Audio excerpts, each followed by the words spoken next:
সম্প্রতি ফার্নেস অয়েলের সংকটে টাঙ্গাইল পল্লী পাওয়ার জেনারেশন লিমিটেডে কমে গেছে বিদ্যুৎ উৎপাদন। এতে প্ল্যান্টটির 4টি মেশিনের মধ্যে 2টি মেশিন সচল রাখা হয়েছে। এখানে গড়ে 8 থেকে 12 ঘন্টা বিদ্যুৎ উৎপাদনে যাচ্ছে কোম্পানিটি, যেখানে ঘন্টায় 22 মেগাওয়াট বিদ্যুৎ উৎপাদনের সক্ষমতা রয়েছে প্ল্যান্টটিতে। এখন উৎপাদন হচ্ছে মাত্র 6 থেকে 7 মেগাওয়াট। একদিকে তেলের সংকট, অন্যদিকে বিদ্যুতের লোডশেডিং শুরু হয়েছে জেলা জুড়ে। ফলে এই উৎপাদন ঘাটতির প্রভাব পড়তে শুরু করেছে সাধারণ মানুষের জনজীবনে। লোডশেডিং এর ভোগান্তিতে পড়েছেন গ্রাহকরা। ব্যবসা বাণিজ্য ও দৈনন্দিন কার্যক্রমেও সংকট দেখা দিচ্ছে। বিদ্যুৎ যাইতেছে আসতেছে, ঠিক আছে, যেমন জ্বালানি নাই, তেল নাই, কারেন্ট গেলে এখন আমাদের মনে করেন যে পুরো লাইট টাইট অফ, কাস্টমার আসে না। তেলের জন্য গেলে লম্বা সিরিয়াল দিতে হয়, আপনার জেনারেটরও নিয়ে যেতে বলে।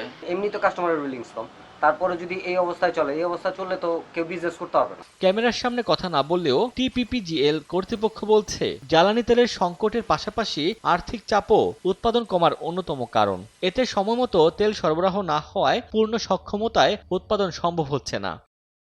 যে পরিমাণ তেল আনতো তার থেকে তেলের আসার পরিমাণ কমে গেছে। আপনার এই প্রজেক্টটা 300 কোটি টাকার ভ্যালু আছে, আপনি সরকারের কাছে 600 কোটি টাকা পান, তাহলে আপনার ইনভেস্টমেন্ট কত? 300 কোটি টাকা। আপনি বাইরে বাকি বিক্রি করছেন কত?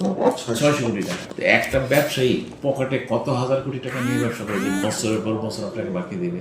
বিশেষজ্ঞরা বলছেন, তেল ভিত্তিক বিদ্যুৎ কেন্দ্রগুলোতে উৎপাদন কমে গেলে এর বড় প্রভাব পড়বে সামগ্রিক অর্থনীতিতে। শিল্প উৎপাদন ব্যাহত হওয়ার পাশাপাশি বাড়তে পারে উৎপাদন খরচ। শিল্প খাতে তারা যদি সরাসরি বিদ্যুতের সরবরাহটা কম পায়, যে পরিমাণ তাদের উৎপাদন হওয়ার কথা দিনে অথবা মাসে অথবা সপ্তাহে, সেই পরিমাণ উৎপাদন কিন্তু তারা করতে পারবেন না। ফার্নেস অয়েলের সংকট দ্রুত সমাধান না হলে টাঙ্গাইলে বিদ্যুৎ সংকট আরও তীব্র হতে পারে বলে আশঙ্কা সংশ্লিষ্টদের। সময় সংবাদ, টাঙ্গাইল।